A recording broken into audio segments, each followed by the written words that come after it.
What if everything you thought you knew about money, success, and God's blessing was only half true? What if the very habits you assumed were harmless, even spiritual, were quietly pulling you away from the kind of financial stability the Bible has been warning about for thousands of years?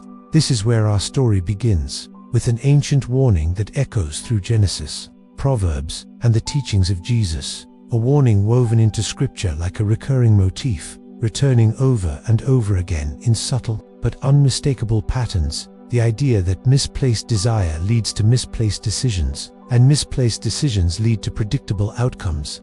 Proverbs calls it the path of the wise versus the path of the foolish, and the Bible insists that this path is not crossed accidentally. It's walked, step by step, habit by habit. The hidden cost. Families breaking under quiet financial pressure, lives marked by anxiety and scarcity, dreams postponed or abandoned because of decisions made without understanding the spiritual logic behind wealth and responsibility. Scripture doesn't just talk about money as currency, it speaks of it as consequence, as fruit, as testimony. And when we misunderstand its principles, the fallout is not just financial, it is emotional, relational, and deeply spiritual. But these warnings weren't delivered into a vacuum. They were shaped in real history in ancient economies, where wealth was measured in land, flocks, grain, reputation, and covenant relationships. In Abraham's world of Genesis, wealth signified stewardship and promise. In the era of Solomon's Proverbs, it represented wisdom and discipline. Across centuries, Scripture describes economic cycles, labor systems, debt structures, and generational wealth patterns that sound shockingly similar to the modern world. And within these stories lie 7 habits, subtle, seductive, and surprisingly common, that the Bible warns will keep a person trapped in poverty. To understand them fully, we must go back to the beginning. Genesis introduces the motif that will follow us through this entire script, the principle of sowing and reaping. Every choice produces a result. Every habit takes root. Genesis 4 shows us Cain's offering the right action done with the wrong heart, and how misalignment between intention and action leads to a fractured outcome. Genesis 41 shows Joseph interpreting Pharaoh's dream, revealing a deep biblical truth. Wise preparation creates future stability, while failure to prepare creates predictable crisis. These early stories set the foundation for everything Proverbs will later explain more directly. With that context, we begin the journey through the 7 money habits the Bible warns will keep you poor. The first habit emerges from Proverbs 21:5. The plans of the diligent lead surely to abundance, but everyone who is hasty comes only to poverty. Notice the tension here: abundance versus poverty, diligence versus haste. The turning point is hidden in the word hasty. In the ancient world, haste wasn't speed, was impulse, acting without reflection, jumping without considering cost. The biblical logic is simple. Impulsive decisions create unpredictable outcomes. The modern version: buying things to solve emotions, chasing investment trends out of fear of missing out, or entering obligations without reading the fine print. The consequences follow a clear sequence. Impulse leads to inconsistency, inconsistency leads to instability, and instability leads to scarcity. The deeper biblical logic is that prosperity requires alignment between discipline and desire, and haste breaks that alignment. The second habit comes from Proverbs 13:11. Wealth gained hastily will dwindle, but whoever gathers little by little will increase it. Here, Scripture intensifies the mystery introduced before. Why does fast money disappear? In ancient economies, rapid wealth often came through gambling, manipulation, or unjust scales practices. Moses condemned because they destabilized communities. The rise of quick gain creates a false sense of security. The turning point is not the amount, but the method. The fallout is predictable: easy come, easy go. In modern terms, this shows up in lottery spending, speculative gambling, impulsive day trading, or chasing overnight success stories. Behavioral economists confirm the pattern. Windfalls vanish without habits to sustain them. The Bible warned it first. The third habit is revealed in Proverbs 22:7. The borrower is slave to the lender. This is one of Scripture's most misunderstood warnings. It's not condemning debt entirely. It's describing its power. In ancient Israel, debt meant surrendering harvests, land, or freedom until repayment. It reshaped a person's identity and mobility. In our time, debt alters decision-making the same way. It restricts options, dictates priorities, and often transfers authority from the individual to an institution. The chronological pattern is clear. Debt begins as a temporary solution, becomes a long-term burden, and eventually shapes the direction of a person's life. Many assume debt is normal, even necessary. The Bible describes it as a vulnerability. And once again, the sowing and reaping motif returns. What begins as convenience ends as constraint. The fourth habit appears in Proverbs 12:11.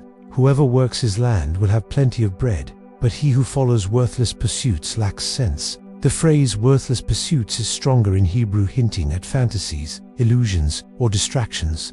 In ancient times, it referred to chasing unrealistic ventures instead of cultivating the land already given.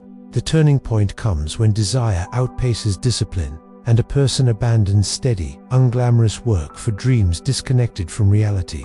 The consequence is scarcity. In modern life, this looks like constant career hopping with no skill development, getting lost in online schemes, or spending endless hours planning a business but never producing anything. The hidden biblical logic is that prosperity grows through stewardship of what is already in your hand, not the pursuit of illusions. Genesis reinforces this. Adam was given a garden to tend before he ever received a blessing. The fifth habit is revealed in Proverbs 23:22-21. Do not join those who drink too much wine or gorge themselves on meat, for drunkards and gluttons become poor. This is not simply about food or drink. It is about uncontrolled appetite.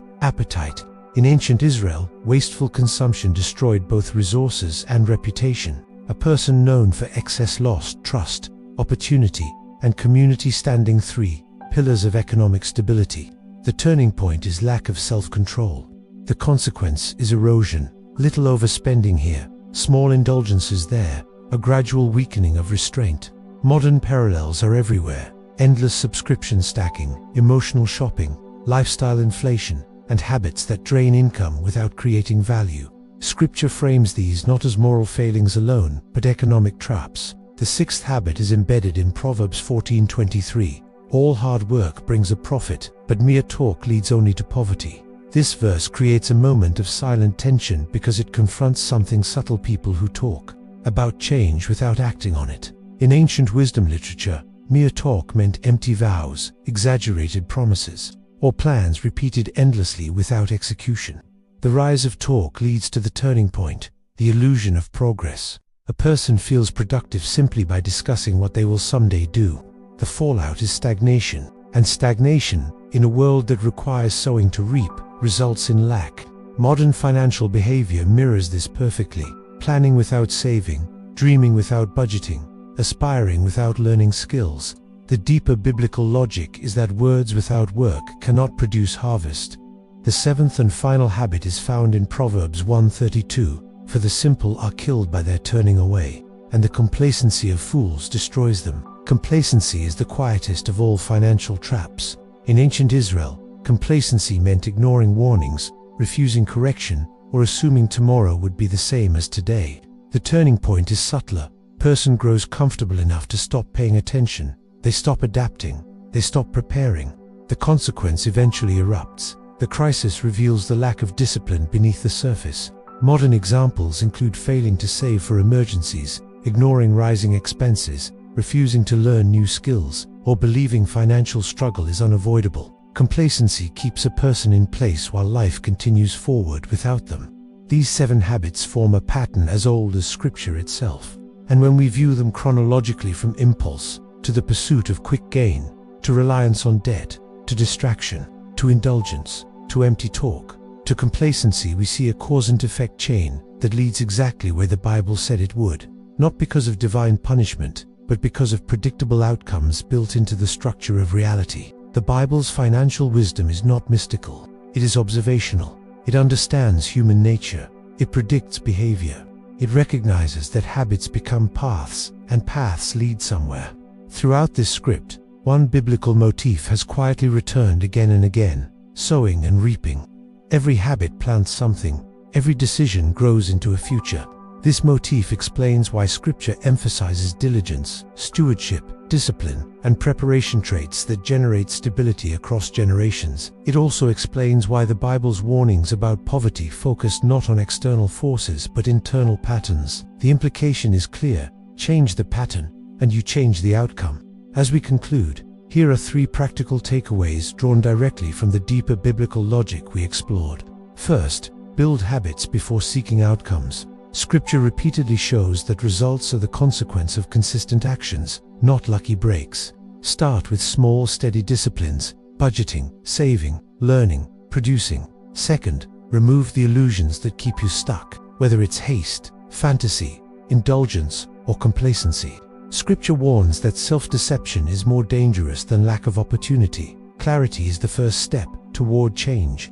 Third, practice stewardship of what you already have. In the Bible, God multiplies what is tended, not what is imagined. Stability begins with handling the present faithfully. But there is one final warning. If you recognize even one of these 7 habits in your life, don't dismiss it. In Scripture, poverty is rarely described as a sudden event. It is described as the slow result of repeated decisions. If you don't interrupt the pattern will determine the destination. If this challenged you, stay curious, stay reflective, and keep exploring the connections between ancient wisdom and modern life. And if you want more videos that unpack the financial principles woven through Scripture, consider subscribing and continuing the journey.